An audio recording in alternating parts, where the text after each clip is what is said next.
Hey everybody, What's up? welcome to the IronTrap podcast again. We are doing all of our podcasts now in 3D, 4D.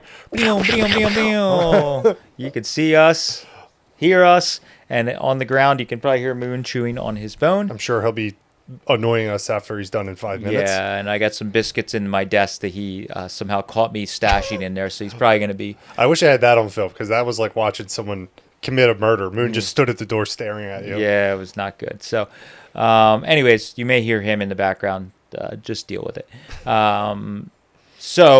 We will do kind of buzz through some of our what's going on. So we've been listing some cars and parts and stuff for sale. Just doing a little spring cleaning, so to speak. We have some pretty large estates coming in that we need some room and trying to free up space, money, everything in between. And I just have too much stuff. Yeah, we're currently driving on our way home from Oklahoma when this comes out. So. And there's going to be a lot of stuff that we need to make room for. Yeah, so we need to make room. Also, I had more rainy day projects left than probably rainy days in my life. So we That's a very good way to put that. yeah. So decided to free up some space, selling some cars. So we got rid of handful, basically project cars. A lot of people were getting up in arms because I listed like the Pagoda City Coupe and the Schroll Coupe and some other stuff.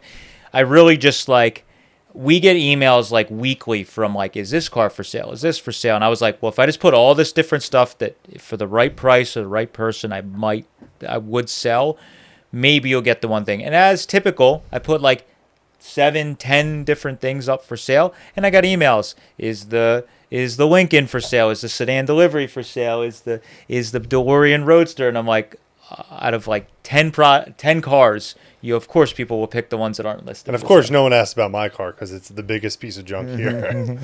No one wants the crappy Olay. No comment. Yeah, and it is not for sale. Also, yeah. So, anyways, we're moving some stuff along.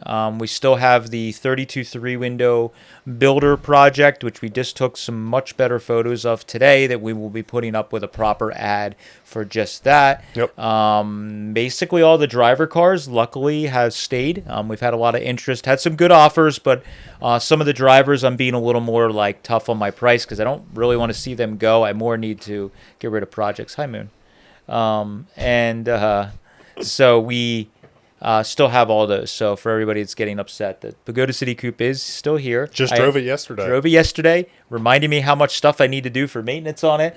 But we will probably, with getting rid of some distractions, I will have more focus to maybe do some maintenance and fix up some of the cars that need some maintenance. Let me correct you there. We got rid of some distractions, but we're changing the direction of our distractions. Yeah, we're always still just as many distractions. Yeah. So yeah, that's going on. The pre-order for the T-shirts is over. Friday at midnight it ended, or Saturday morning at midnight. Sure. So if you missed the pre-order, we may have some extras. Just keep an eye out. We will put them on the site, or we may have them at Carlisle in person. Yep. So those will be getting printed, and we will getting those pre-order people. We will let you know, or we'll mention in the videos when they're actually in and shipping. But it's like 3 weeks or so. 2 weeks. I talked to him the other day. He's got a little bit of a gap in his schedule, so I'm going to get him the numbers as soon as the pre-sale ends, and then we should be good for hopefully shipping before. I might be shipping them the Saturday before Carlisle, but cool. We'll get them out to you. Yeah. So that stuff will be getting out. So realistically, early May, end of April, early May, you should be seeing them. Yep. If you put a shirt order in, thank you for everybody that has supported us with shirts. I'm pretty stoked about these ones. There will be a cool new design that hopefully everybody will enjoy and will like. So. And if you're coming to Carlisle, spaces K1 to K3, we'll have a wide smattering of different things.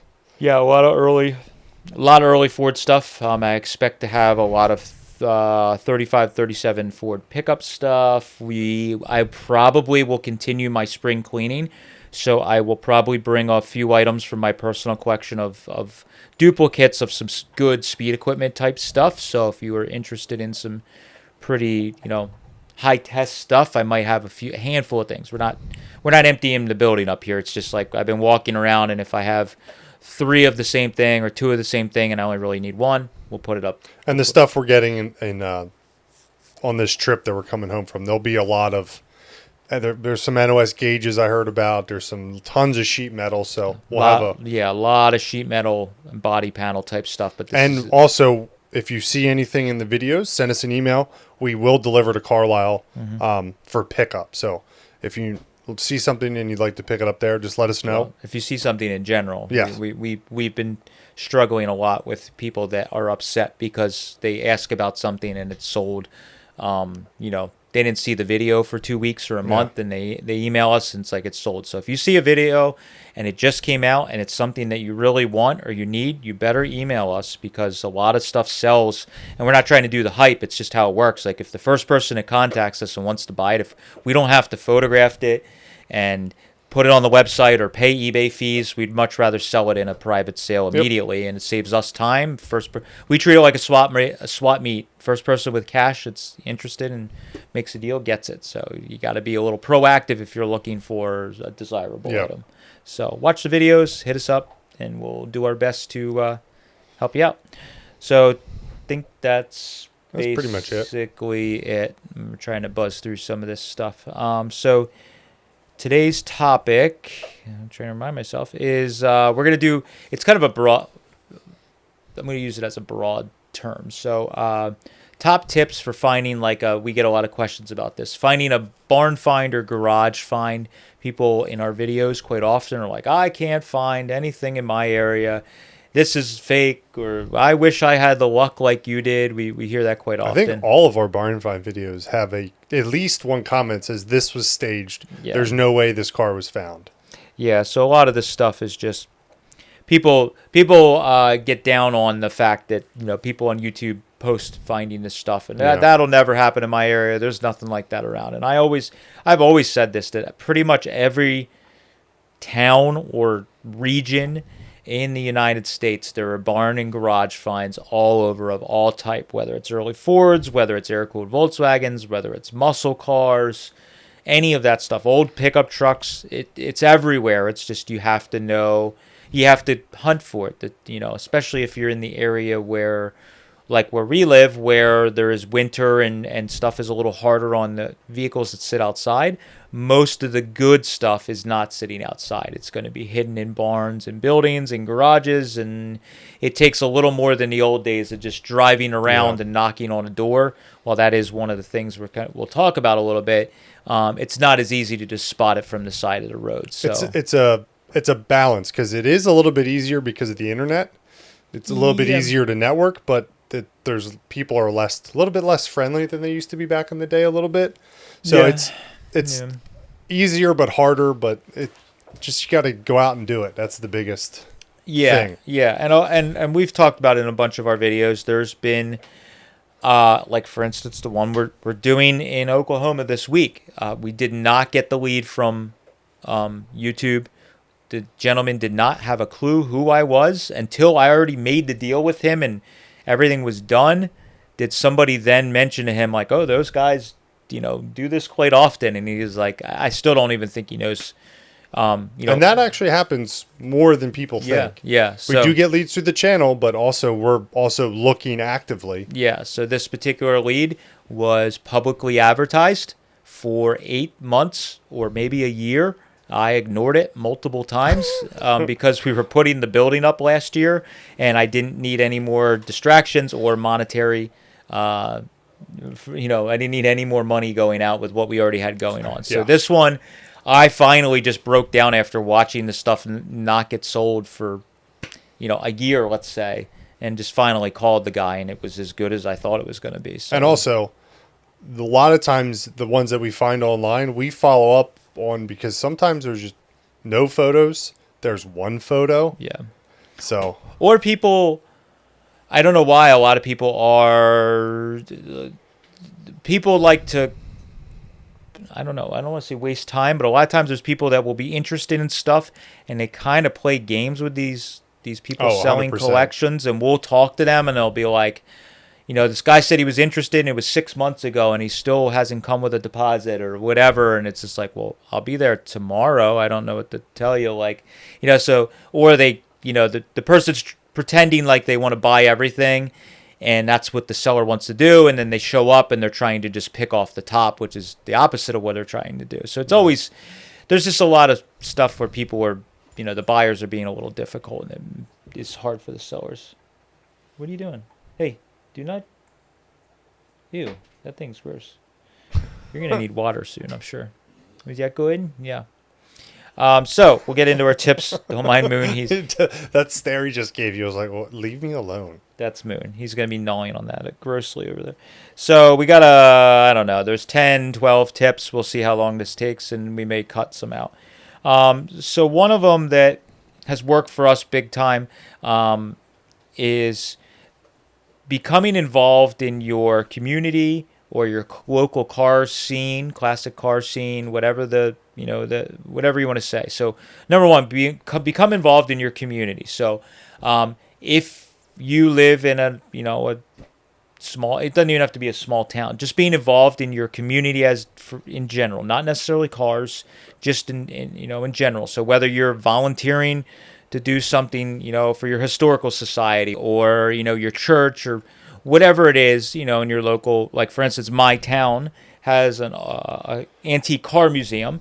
I've gotten involved in that. I'm now on the board of directors and involved in that. And while I'm doing it to become involved in the museum, it's also a networking thing because you never know. You get involved with people that you just happen to strike up a conversation and something becomes available. So you could just be helping in your local, historical society or a food bank or whatever, and one of those other people that's there volunteering might go, oh, striking up conversation. Oh, you like old cars? Oh, my uncle has an old car. He lives across town at, whatever. Yeah, it doesn't have to, you don't have to be involved in automotive only portions. A lot of times, even when I was doing, collecting retro video games and stuff like that, there was just times people would be like, oh yeah, I heard you buy that kind of stuff.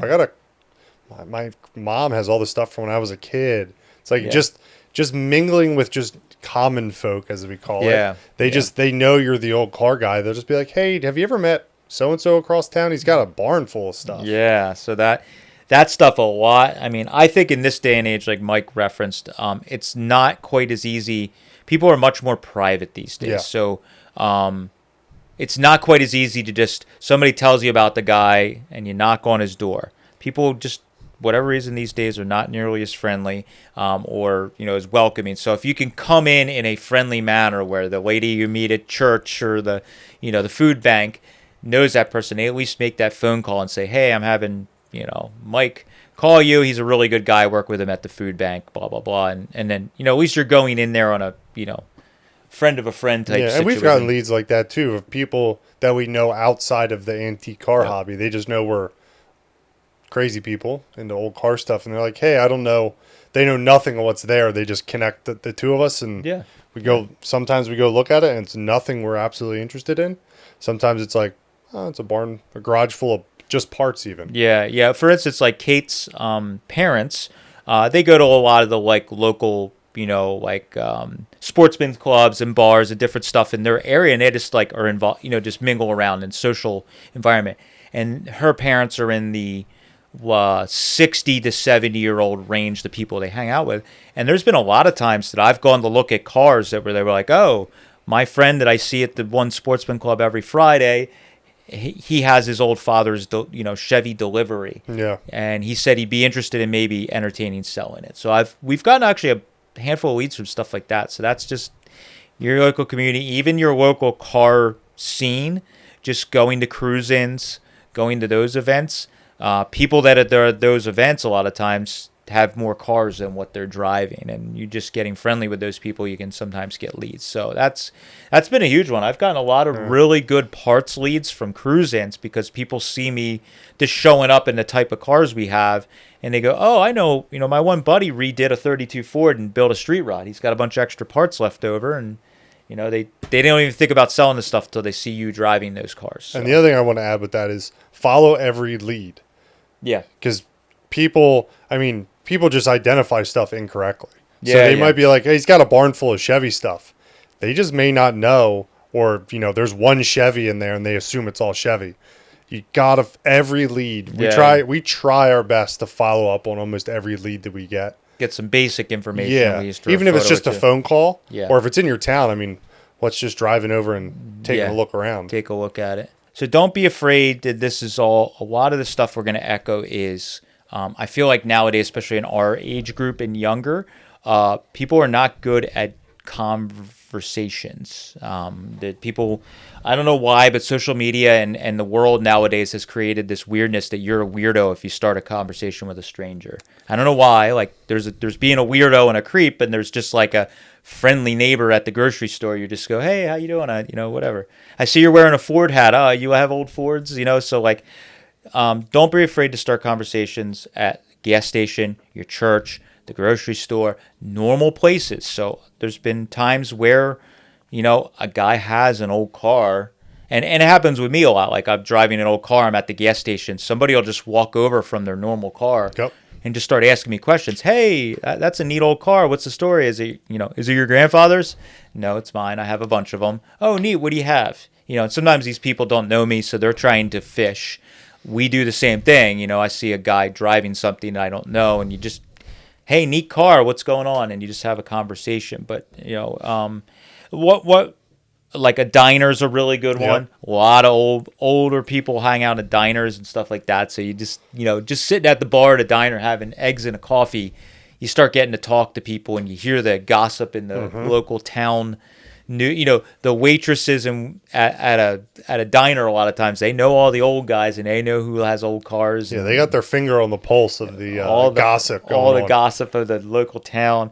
But for instance, a good one, recently we got that 32 two-door sedan. We showed the quick video. We got that, and there was a Model A Roadster. Hi, bud. A lot of people in this area knew about that 32, and no one was able to buy it for whatever reason. And the reason that our friend got it was literally a guy he was in the Model A club with, went to church with the son who owned the stuff. And basically, they just got to talking at church. The fact came up that he had his father's old Model A sitting in a barn or a garage, and he may want to start selling some stuff and clearing up the property. And that's how it happened. After we got the car, I've talked to a number of people that knew that car and were like, man, I tried to buy that, or I knew about that car. And it's just like, we just got lucky that our friend, we were like third or fourth down the line. And that was another good example. Our friend that passed us the 32 is a Model A guy, and he just passed on the lead to us. So he remembered that I really like 32s. He wanted the Model A, and it just went on from there. What are you looking for? So another one. So the auto parts store, that's another one. Like almost every town in the country probably still has some kind of old time auto parts store. There's still Napas and different things like that are available, and even the bigger ones, Advanced Auto and O'Reilly's. A lot of times there's still like one guy that works at those stores that's actually into old cars, and then the rest of them are just people that it's a job. So if you could find that one person, or you become friendly with the manager at the auto parts store and you just say, hey, can I put a flyer up, or something like that, or hey, anybody that comes in here, it's a guy that's got old cars, and you can just connect with that. So that's that sometimes does work. The next one is driving your old cars regularly. I talk about this a lot. I do this myself.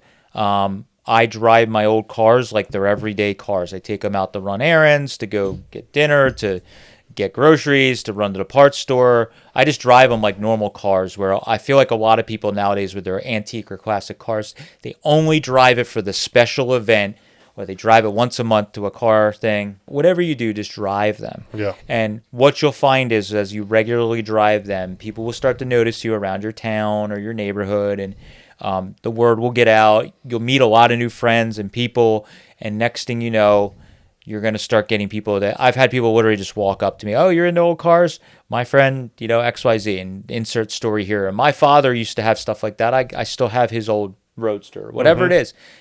And back to what Mike said, follow up on every lead. Even if you meet that person at a gas station, get their phone number, and it might not be anything, but it's worth the effort.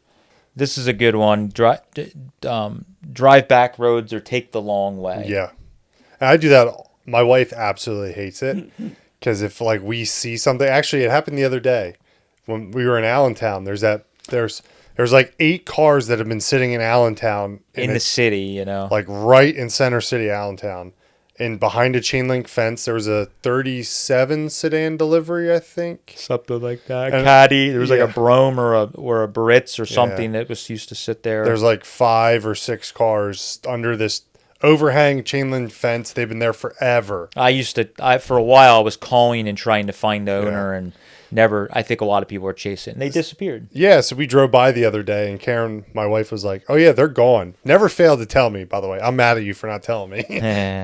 So we like drove out and around and went around the block. She's like, "You don't trust me?" I'm like, "I have to take a video and send it to Matt." So she held my phone out. But we always like, I see a barn that's like open. I'll like, if we're not in a rush, I'll turn around and drive back and just look or take different ways home. There's just little roads you've never driven on before that you just get back in the nowhereness. Yeah, it's like, oh man, look at all this stuff back here. And some of the estates we've gone to that we were able to buy from that are not local, we go out to them, and then later we'll have people that'll comment and just say like, "Man, I never really went down that road," or "That's like an old stone farmer's road, and I never thought to go down that." And it's like, well, that's why the stuff never was found. So a lot of times when Kate and I go on vacation, since we started dating, she's learned that like I'll just randomly take an exit and we just like drive around, or like, oh, let's get some lunch while we're taking a road trip. We'll drive. And instead of going right to the restaurant, just do like a loop through the little town and come back. And it's you never know. I found stuff. I've stopped numerous times at places, and then you knock on the door, you talk to them, and the people are nice. Other times they're not very nice. I did that on the way in from the last 2 family vacations we did. Everyone was asleep and in the car, and I was like, I look on the map and be like, hey, if I take this road, we'll end up back on the highway eventually. So it doesn't work as well as it used to. You really got to get off the beaten path to find that stuff. But again, it's.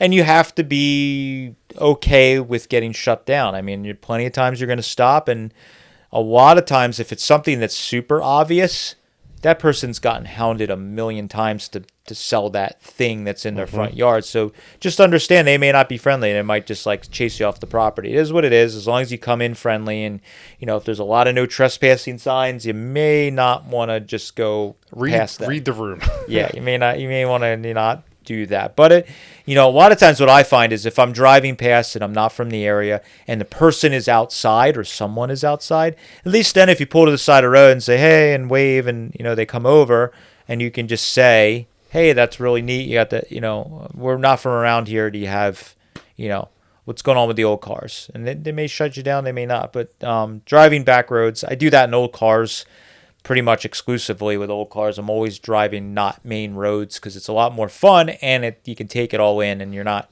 in an old car, you're kind of like you're enjoying the drive, so you're looking around, instead of like radio and heated seats and all that stuff. So striking up conversation at swap meets, shows, cruise-ins. So I've had fantastic luck with that. Always. So if you are at a swap meet, especially, and you find a person that, especially if you start going to the swap meets regularly, you kind of start to get to know the guys that are like us, that are like the professionals, and they've been vending in the same spot for years. You see them every single time. So those guys like striking up the like, hey, what do you got thing? Probably not you're not going to be as successful as, a lot of times like at Carlisle, it happens a lot. Somebody will randomly that you've never seen there before will have a booth, and there's like all kinds of like, you could usually tell there's usually a feeding frenzy. There'll be like just stuff that's just first time coming out to the swap meet or show, or a guy cleaning his garage out, and you start getting just buying some good stuff, and they're affordable. That's usually the guy that I go, you just ask the conversation, or gal, you say, hey, where'd all this stuff come from, or what, you clean out your garage, whatever. And sometimes if they're friendly, they will say, oh, my dad used to have this Hershey Space or Carlisle or Pate or whatever for 25 years. He passed away, or he moved, and we're helping him just get rid of his stuff or whatever. And then you go, well, do you have more than this? So I've had a couple times. We had one at Carlisle. I still go and see the guy like every time at his booth.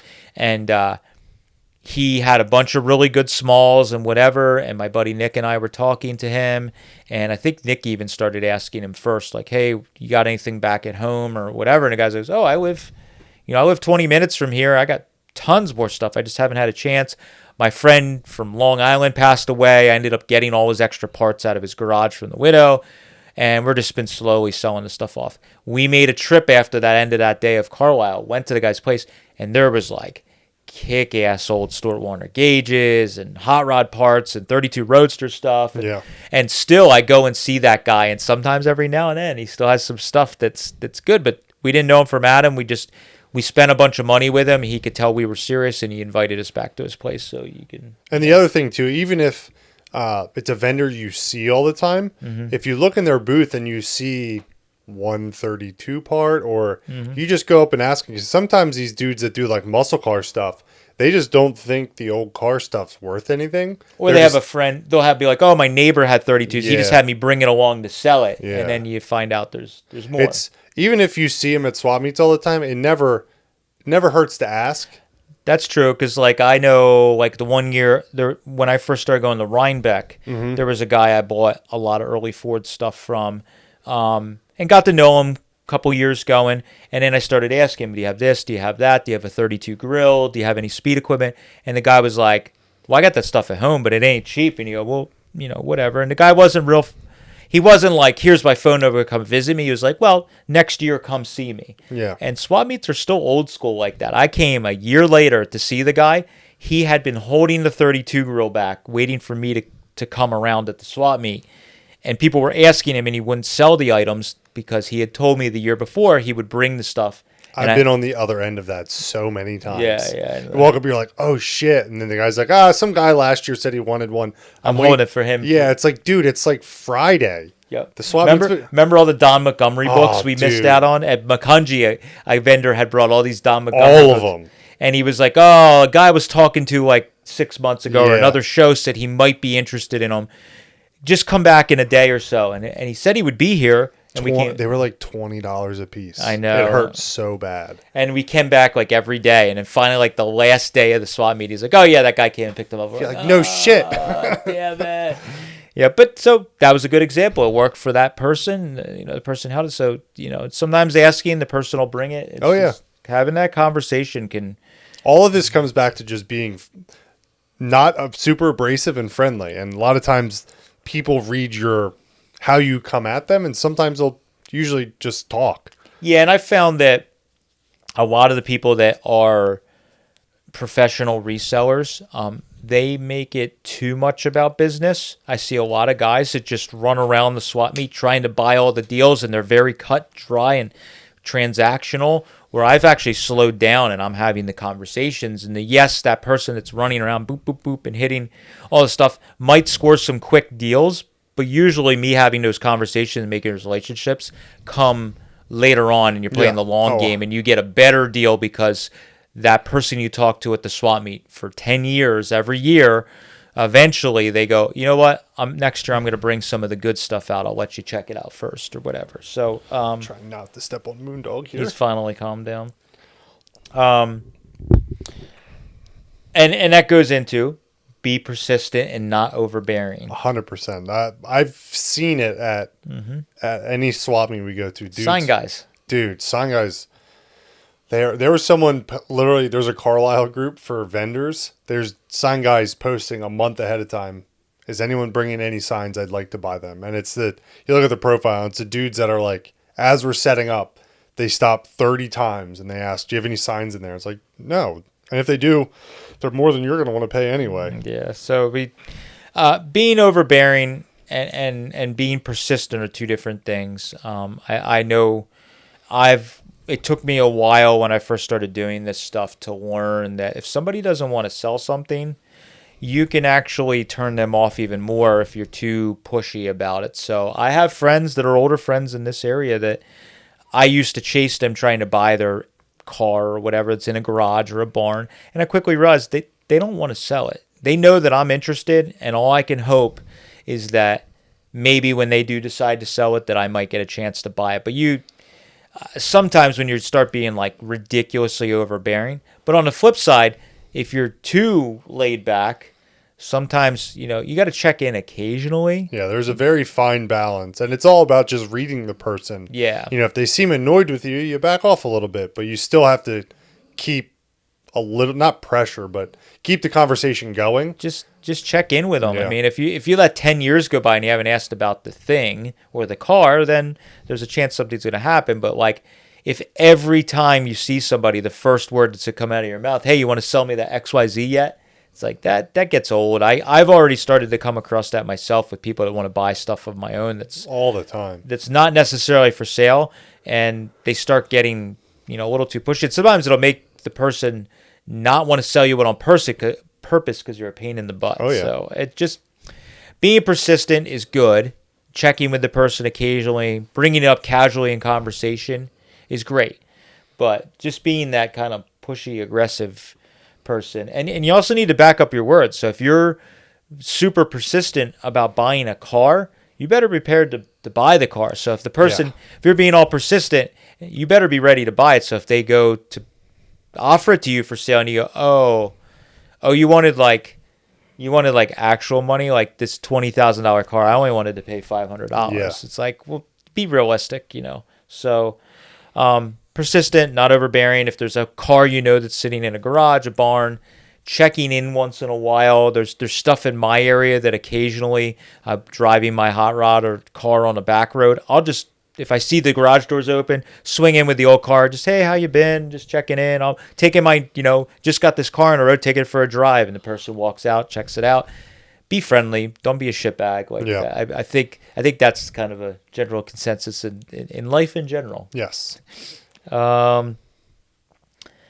This is kind of a old school one. I think it still can work, but it's not as good. Put an ad on your local diner or feed store, bulletin board, or grocery store. Some post offices have them. Our post office has one in it. Yeah, post office. Mike made a good point. If you have like a farmer's newspaper or, a little trader type thing. Another good thing, some AACA clubs or local antique car clubs still do like newsletters and stuff like that. So it's more of a shot in the dark nowadays because very few people consume physical paper media.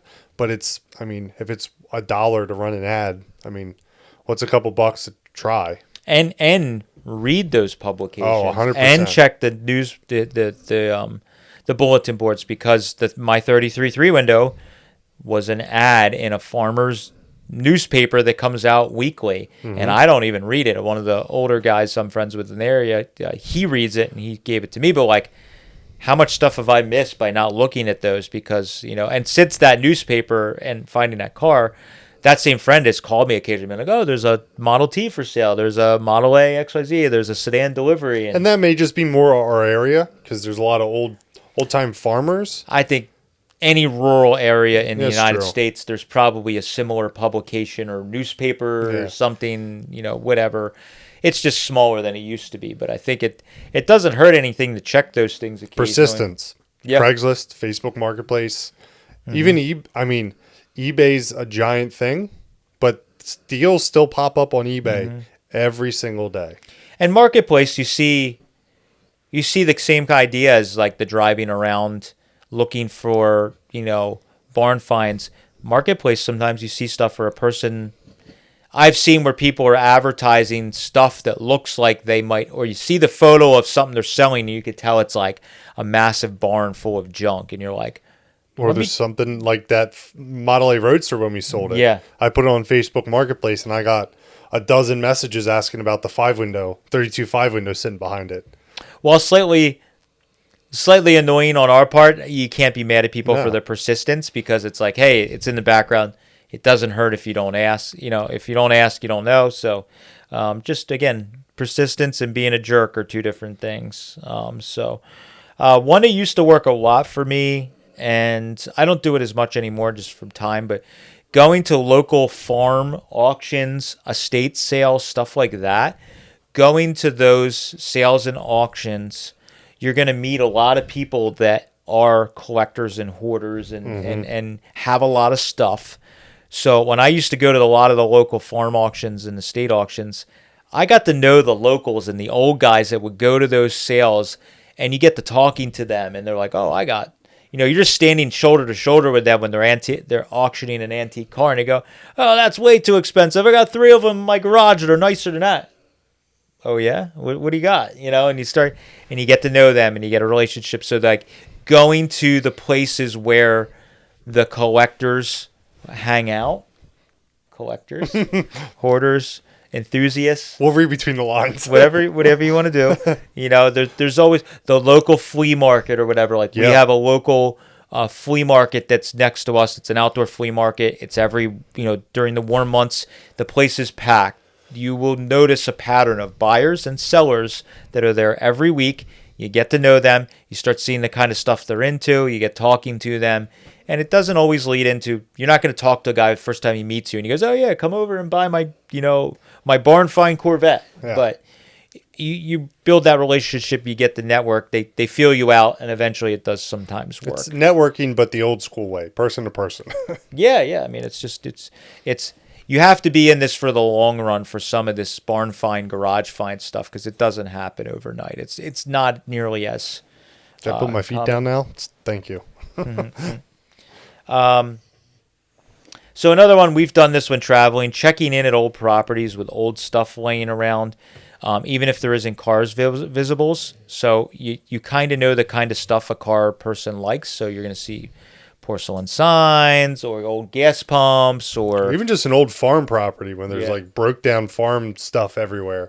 A lot of those old time farmers didn't throw anything away. Yeah, so a lot of those you might find an early Ford Axelin or a hay wagon or something like that. So sometimes I feel like they've dramatized it a little bit on American Pickers. I think it's 100%. A real thing, but the shows dramatize it like the freestyling, and they make it. Obviously, they're only really gonna show the times when it works, or on TV they're pre-set up and it's not really freestyle. But like we've done that personally, traveling. I remember one of the years when we went to Moultrie, we were just asking around and somebody told us about an old time junkyard that everybody told us was picked through. I think we talked about this in the 50th where I had talked about my favorite signs or something like that. Oh, yeah. And we went to this old time junkyard. People were telling us it's picked through. Everybody's been there, blah, blah, blah. We just went, showed up unannounced. The guy was very cordial, let us just wander around, and we ended up finding some great stuff because we just went to see, follow every lead. We did the same thing in Moultrie another time.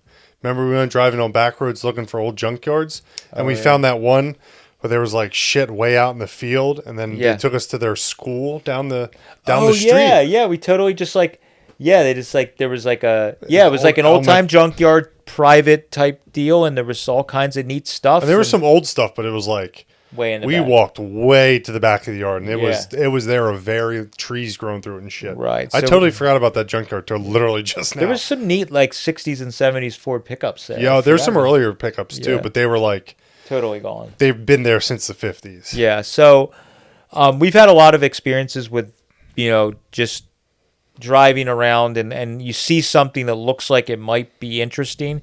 And the other thing is maybe that particular person doesn't know.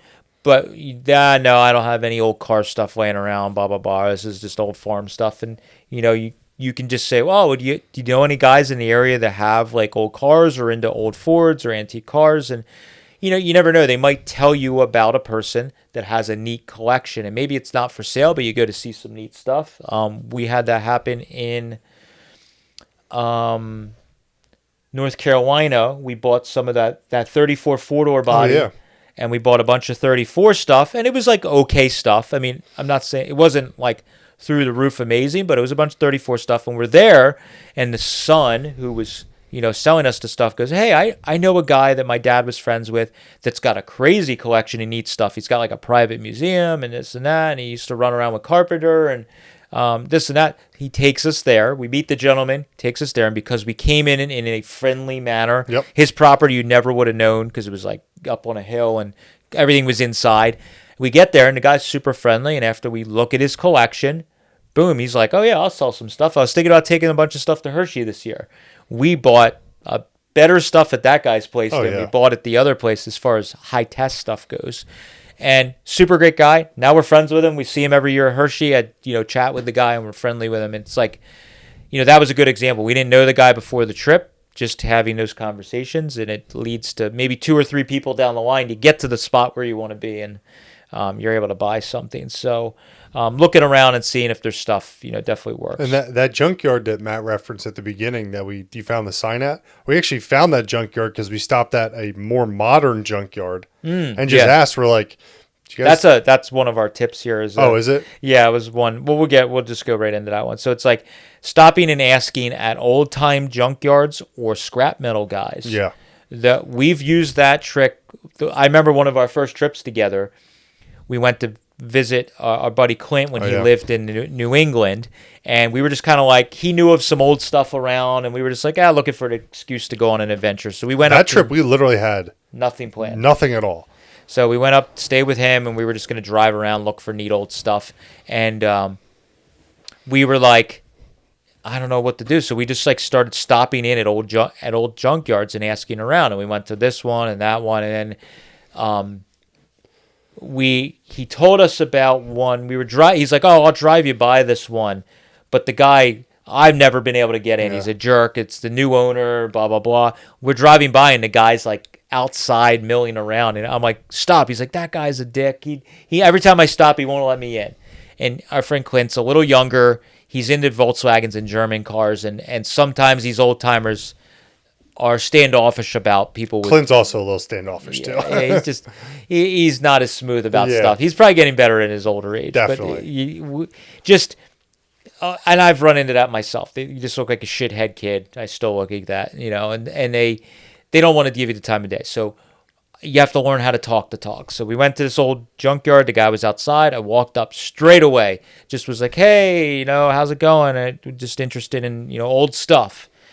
Place is closed or whatever. It's like, well, I'm really into old flatheads, and you start throwing out some of the keywords, and I'm looking for 59 ABs, and he's like, wait, like you start throwing those keywords, he can tell you're actually into it. Oh, you're into flatheads? Oh, I got some flatheads sitting around in the building that we pulled, and why don't you come in and take a look? Yeah. And next thing we know, there's like a bunch of old Ford trucks lined up. He gave us two flatheads for like free, and it was like, so there was just like, and within like 15 minutes of everybody sitting in the truck, I'm standing out here talking. You guys are in the truck just like waiting, and I like come back. I'm like, all right, guys, come on, let's drive in. And he's like, what? Clint's like, are you kidding me? I've tried to get in here numerous times. So like both leads we got there were from stopping at a junkyard. Junkyards, yeah. We stopped at another one that had like an international pickup in the weeds, and he's the one that told us about Pisa's. We went and bought stuff from. Yeah. We went to Pisa's, and the guy, the guy was like, oh yeah, same thing. Hey, do you got any old stuff? No, our junkyard, we don't keep old stuff anymore, blah, blah, blah. Well, do you know any guys that just have a ton of old early Ford or old antique cars? Oh, there's a guy that used to deal in that stuff. He's one town over. He's got a neat old property, but I think he's only open like 2 days a week. And, and we ended up calling the guy, leaving a voicemail, and then he came in the next day, and we spent like a whole day there digging, bought lot of neat stuff, and there was still a ton of stuff there. I don't know if he's alive anymore. No, someone bought the property. I told you this at Hershey. I bought something. They bought Pisa's old property. And they're selling his stuff? Yeah, they're selling stuff out of there. Wow. Yeah. That'd be neat to go back to that place. It's probably... Pick through pretty well, it's one of those things. If what we knew now when we were there, we probably would have bought like... a lot more. A ton more. Because I bought I think it was it was an early Ford like windshield regulator, just like in a box. It's like it's like $10. I don't know what it is. We bought all of Pisa's stuff, and we're just bringing whatever we find on the shelves to Hershey and Carlisle. Yeah, so that was a good example of that. So the old time junkyards, if you just stop in and ask them, are old scrappers. There used to be a scrap guy in my area that bought old cars, and he used to keep them and not crush them right away. And he knew. The scrap guys especially, they know all the guys with good stuff in the area. And if you become friendly with them and you're not competitive with them, a lot of times they know where there's some stuff sitting around. Or if they get the phone call to clean out a property and they know that you're into that stuff, a lot of those guys are happy to flip it to you. Don't be afraid to, pay the middle guy. We do it quite often where somebody else is making money, we're paying them, and we're paying... Shit, we do it at auctions. Yeah. You let the scrap guy pay... a bunch of money for the whole scrap pile, and you're like, I'll pay you the same amount of money for that one thing right there. Like, the one sign on the front of the shop came out of a scrap pile. Yeah, the guy I was bidding against the guy, and I wanted to buy the whole building of stuff because it was early Ford stuff. Yeah. You just couldn't tell. Well, there was some scrap in there that I guess was like copper or something, and he ran it up with like thousands of dollars for the inside of this building, and I just couldn't see. We're not scrap guys, so I didn't want to do the labor. So then after the auction, him and his guys are inside kind of milling around. It's like, hey, can I buy that sign and this and that? And like bought 2 or 3 things out of the building, and I was happy because those are the things I really wanted. Yeah. And it was like, yeah, just give me $20 for the sign or whatever, you know. So it works. You just have to think creatively sometimes. And then the last one I would say is, you've used this one. Check with your older relatives, grandparents, aunts, uncles, whatever.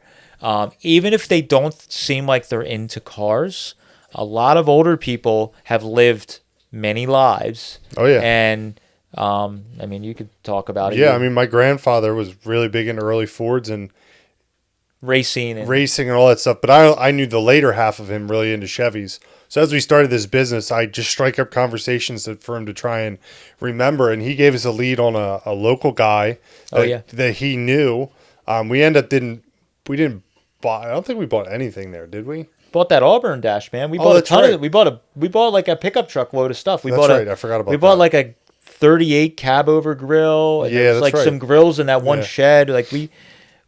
So he was there was a local junkyard in our area that had a ton of early stuff. He was going there and pulling parts off of cars, and there was like multiple sheds. There was a decent sized garage, just stuffed full of parts. He had passed away. My grandfather was just talking to an old friend, and the name came up. He's like, oh, I should pass along the information. So we've got a couple leads from my grandfather. I think on that, and that's where coming in a friendly manner. Yeah. I think he called the house and spoke to the widow because he knew the guy, and she remembered him and said, oh, my grandson's into this stuff. Can we? And then she put us in touch with the like nephew who was selling for her. Met the guy, super cool. And he let us dig around for a day, and we should have went back because it was just super cold that day. Yeah, we went like the middle of winter. But we got some good stuff. The Auburn dash that was in the Roadster pickup came from that place. It was just sitting face down in a wreck of a garage. And, and we found it. So it was like your grandfather now is kind of like, now he's thinking about it often. Like, oh, I knew so and so. I have to pick his brain all the time. Just like, anyone else you knew that was really into that kind of stuff? And he makes the phone call, and it works out. So you'd be surprised. Go talking to relatives or your in-laws or whatever. You're at that family function that you maybe don't want to be at in the holidays, and the grandfather sitting in the corner not talking to anybody. Strike up a conversation. He might have been an old car guy, or he might know some old car people. Another one is I drive. A lot of times Kate and I would drive an old car to like Thanksgiving or family gatherings of hers, and I remember the one time at the time brother-in-law's grandfather was there, and I rolled up in the Pagoda City Coupe, and he was like, hobbled out the door. Hey, who has the old Model A? And I'm like, oh, you know what a Model A is? Oh, I love. And he just starts talking. All of a sudden, the guy was a car guy, and they were like, the grandkids were like, Grandpa, I didn't know you liked old cars. Oh, yeah, that was, like older people before the internet. I feel like everybody was into cars of some sort in their life. So like, also they're say 70 or 80. They've lived multiple different like chunks of their lives where they were into stuff. So your grandfather might be really into sports right now, but back in the day he could have been into hot rods, and it just grew out of it, and you just don't know. Yeah, I met a lot of guys where it's like they're like maybe now they're into Corvettes. And they go, oh, yeah, when I was younger, I was super heavy into... that was my grandfather. I mean, he was into Chevy muscle cars. Who would have known he was into flatheads and front-engine dragsters and hot rods and stuff like that? In his early days, Yeah, just you never know about it. Just got to... Talking to older people is a good thing. You'll learn something. You'll get a lead. Find out about a barn find or a garage find or, whatever. Like Jason, our buddy Jason Moss, remember he had like his wife's uncle or something had a... That's where his pickup came from, right? No, he bought that off Facebook. Oh. But no, he had Model A's and stuff, and Jason was like, I kind of was trying to coach him. He was like, yeah, the guy talks about it every now and then, but he's not sure. And all of a sudden, the uncle was selling the property and said, yeah, you can come by and check out what kind of stuff's there. I might sell some stuff. Yeah. And I just happened to be in town visiting him that weekend, and we went and looked, and there was like a hot rodded Model A coupe, a speedster, like Model A speedster project outside, and there was like a bunch of old cars, and I'm like, And it was just from him every time at Thanksgiving or family gatherings, just chatting with him a little bit. And I think he's still, hopefully I didn't give it away, he's still chasing, I think, some of that stuff. But it's like, it's pretty cool because, you know, he has that connection, and hopefully he'll be the first, you know, being persistent but not pushy. Hopefully he'll be the first one to get a shot at buying something like that. So, you know, relatives can sometimes give you really good leads that you don't know about. Or maybe that grandparent you go to visit all the time, you don't actually ever go out in their garage, and there's a barn find or garage find sitting right under your nose, and you never went out to check. So, and it's good to just have the conversation, because I've learned from my grandfather just even if we don't get any more leads from him, just the stories of all the crazy stuff they used to do back in the day. I mean, even if your grandfather doesn't give you any leads, but you learned he had a 32 Roadster back in the day, you know, that might drive you to then try and find a 32 Roadster, because there was one in your family back in the day that's gone now. But and I've had a lot of older like relatives or people like that. My uncle's been coming over a lot recently. Him and my father, they kind of meet here. My dad's in town. He'll stay with me, and then my uncle will come over and hang out. My uncle's been coming over a lot, and I didn't know that my uncle was as into old cars as he was. I knew he had a couple, but like even my dad memory was foggy. But already like him and some other guys I talked to in my area, they're like, hey, remember him and my dad are like talking like, hey, remember so-and-so? Didn't he have an old Ford? And like, you know, then all of a sudden you get this lead where I remember there was a guy on Beach Street that used to be really into flatheads. I wonder if he's still got anything. And all you got to do is drive by that street, because now you have a lead, or knock on the door, and then all of a sudden something comes up. So all these tips we're doing, I've had success multiple times with doing it. And it's varying levels of success, whether it's actually a barn find or a car, or it's just to get, you know, a parts lead and you get to buy some parts. Either way, any of that stuff's good. It doesn't hurt to be friendly with people. That's the biggest takeaway. And if you love the thrill of the chase like we do, it's a lot of fun to you know, there's nothing cooler than like you get a lead and you're waiting to go see this coupe that's in a barn. You don't know what it is, and it's like it's really exciting, and then you roll up there and sometimes you're surprised, sometimes more times than not, it's a four-door sedan. It's not even anything like they say it is. But I'd rather show up and be disappointed of a barn find than go to work and work an 8-hour day. Yeah, that's true. That's true. So it's a lot of fun. Treasure hunting is very fun, and that's what all this stuff is treasure hunting. So hopefully some of these tips maybe are helpful for you. You could start putting them into practice. If you just want to try and find your first garage or barn find of any kind, all of this stuff will work. And I guarantee if you start doing it and putting the work in, you're going to find something. I can't guarantee it's going to be, you know, a Ferrari or a 32 Ford or a Porsche 356, but you might find a neat Trans Am or something else that's still cool, and you still get to pull a neat old car out. And a lot of this transfers to parts too. We talked about some of this when we talked about finding like rare speed parts, or even if you're just looking for parts for a hot rod. You know, all of this stuff works well throughout the hobby for basically every part of it. Yeah, oh yeah. For any of its signs, parts, any of this stuff, it all kind of goes hand in hand with the same process. And if you don't have to just buy cars. You can buy neat stuff, and that's it. And it's a lot of fun. So again, thrill a hunt, a lot of fun.